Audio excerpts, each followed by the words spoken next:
안녕하세요, 나이언입니다. 오늘은 갤럭시 Z 폴드 3 5G를 가지고 왔습니다. 이제는 이름에서 좀 5G를 빼줘도 되지 않나 싶은데 뭐 어찌됐던 여러분들도 이미 더 잘 알고 계시겠지만 Z 폴드 3는 이전작과 크게 달라지지 않은 디자인으로 돌아왔습니다. 카메라보만 제외하면 이전과 거의 똑같은 것 같은데 사실 또 그렇지는 않죠. 커버 디스플레이에만 적용됐던 고릴라 글래스 빅터스가 이번에는 후면에도 적용돼서 스크래치 내구성이 강화됐고, 프레임은 삼성이 이야기하는 아머 알루미늄의 적용으로 찍힘으로부터의 보호도 강화되었습니다. 또 열고 닫을 때 이전보다 좀 더 힘을 줘야 하는 것 같은 느낌이 들었는데요. 힌지 자체가 빡빡해졌다는 것보다는 양쪽 프레임을 잡아주는 자석이 작고 촘촘하게 배치돼서 자력이 강해졌고, 그래서 처음에 열 때는 조금 더 힘을 줘서 열게끔 변경되었습니다. 여기에 힌지를 제외한 양쪽 부분에 방수 실링을 더하면서 IPX8 등급의 방수 기능도 추가했는데요. 폴드2를 사용할 때 비가 오는 날이면 저보다 폴드에 먼저 우산을 씌워줬었거든요. 먼지로부터 보호가 되지 않는 게 약간 아쉽지만, 비 오는 날이면 신경 써서 사용해야 했던 이 200만원짜리 디바이스를 이제는 별 생각 없이 그냥 막 써도 된다는 점, 폴드3의 확실한 장점인 것 같습니다.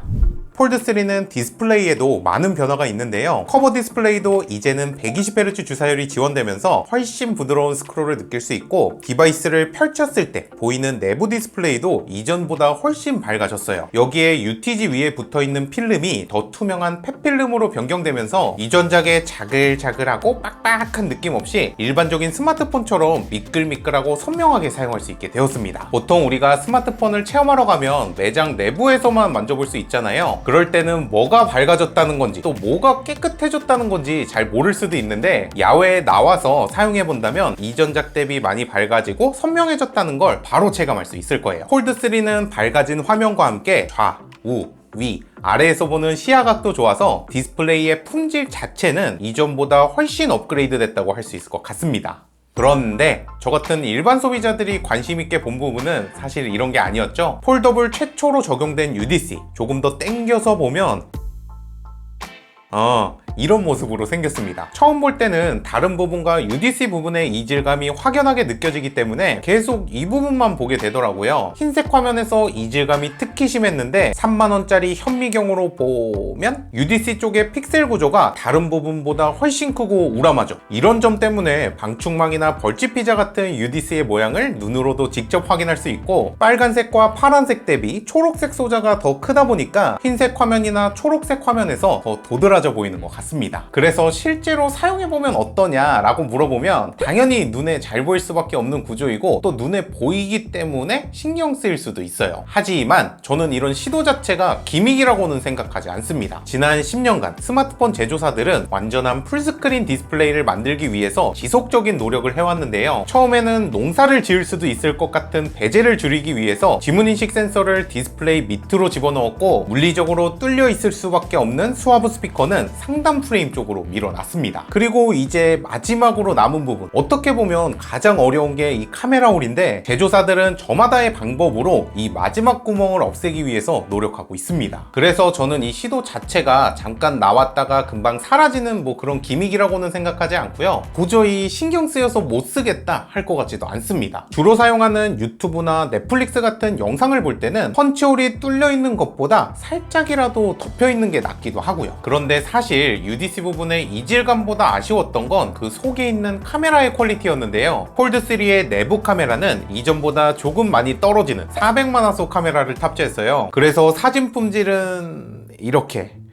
일반 셀피 카메라 대비 훨씬 떨어지는 모습을 볼 수 있고, 또 사진을 찍고 합성해서 더 좋게 보이려고 하는 프로세싱 딜레이도 길어서 셀카를 찍는 용도보다는 간편하게 접어놓고 책상 위에서 사용하는 그런 화상캠 용도로만 쓸 수 있을 것 같았습니다. 그래서 폴드3 구매를 고려하시는 분들은 내 눈에 UDC가 얼마나 신경이 쓰이는지, 또 카메라는 내가 만족할 만한 수준인지를 번거롭긴 해도 직접 보고 결정하는 게 좋을 것 같습니다. 또 UDC 카메라에 대한 이야기를 한 김에 외부 카메라로도 사진을 찍어 봤는데요. 카메라 스펙은 이전과 달라지지 않아서 특별하진 않지만, 이번에도 스냅드래곤 ISP 개선에 따른 깨알 같은 변화는 확인할 수 있었습니다. 1200만화소 메인 카메라를 확대해서 보면 이전보다는 약간은 나아진 디테일을 볼 수 있어요. 그리고 이런 차이는 야간 모드에서까지 느낄 수 있었는데요. 얼핏 보면 뭐 비슷비슷한 것 같죠. 그런데 확대해서 자세히 보면 폴드3가 세세한 부분들을 약간, 아주 약간 약간 잘 묘사해 놓은 걸 볼 수 있습니다. 그래서 디스플레이는 좋고 UDC는 약간은 신경이 쓰이고 카메라는 준수한데 퍼포먼스랑 발열은 어떨까요? 긱벤치 5를 10번 연속으로 돌린 테스트에서 폴드3의 멀티코어 점수는 3440점, 싱글코어 점수는 1073점을 시작으로 5회차부터는 스로틀링이 걸리면서 급격하게 떨어지는데요. 마지막 끝날 때의 점수와 처음 시작했을 때 점수를 비교해보면 싱글코어는 45%, 멀티코어는 35%가 줄었고 와일드라이프 익스트림 스트레스 테스트에서도 3회차부터 발열 제어를 위한 스로틀링이 걸리면서 가장 높을 때와 가장 낮을 때의 점수가 약 40% 차이 나는 걸 확인할 수 있습니다. 그래서 스테빌리티, 즉 안정성은 61.1%로 이전 세대의 폴드2와 비교했을 때 최대 성능은 더 높지만 그 성능을 지속적으로 유지하는 안정성은 확실히 좀 떨어진다고 할 수 있을 것 같습니다. 마지막으로 발열까지 비교를 해봤는데요. 와일드라이프 익스트림 스트레스 테스트를 한 번 더 돌리면서 테스트를 해봤는데 폴드3의 초기 발열이 더 높지만 최대치로 올라왔을 때 온도는 오히려 폴드2보다 낮았고 열이 많이 발생하는 4K 60프레임 동영상을 30분간 촬영해봐도 폴드2는 40도가 넘어가는 반면에 폴드3는 40도를 넘기진 않았습니다. 하지만 발열이 올라오는 면적 자체에는 폴드3가 더 넓어서 폰을 쥐는 방향에 따라서 혹은 사용자에 따라서 폴드3가 더 뜨겁다는 느낌을 받을 수도 있을 것 같아요. 이러한 점을 종합해봤을 때 삼성이 이 폴드3의 발열만큼은 어떻게 해서든 잡으려는 생각으로 기기를 세팅한 것으로 보이는데요. 그래서 부하가 조금 많이 걸리는 고사양 게임을 할 때는 이전보다도 살짝은 떨어지는 퍼포먼스를 보여줄 수도 있을 것 같습니다. 하지만 저처럼 유튜브나 넷플릭스 혹은 멀티태스킹 용도로 폴드를 고려하시는 분들이라면 사실 이만한 기기도 찾기 어렵지 않을까 싶은데요. 폴드3는 원 UI 3.1.1이 탑재되면서 모든 동작이 더 부드러워지고 멀티태스킹도 강력해졌어요. 웹서핑을 하면서 사진을 스크랩하거나 생각나는 아이디어를 바로바로 메모할 수 있고 즐겨 찾는 앱 고정 기능을 사용하면 평소에 자주 사용하는 앱 조합을 필요할 때마다 바로바로 불러올 수 있어서 구매 목적에 맞게 잘 활용한다면 생산성 면에 있어서는 이보다 좋은 기기도 없을 것 같습니다.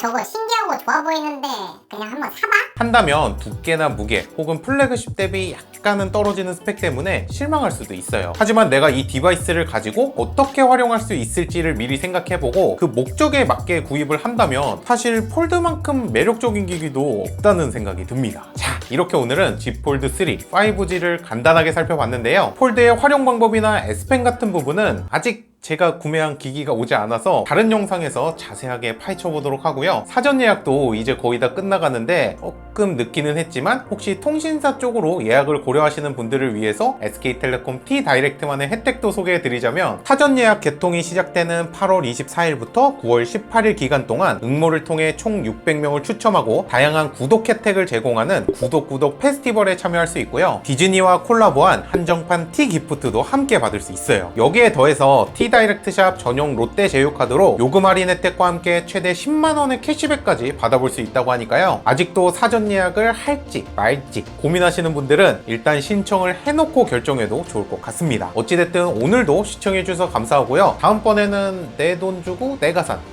내 폰을 들고 돌아오도록 하겠습니다. 그럼 안녕. 빠이.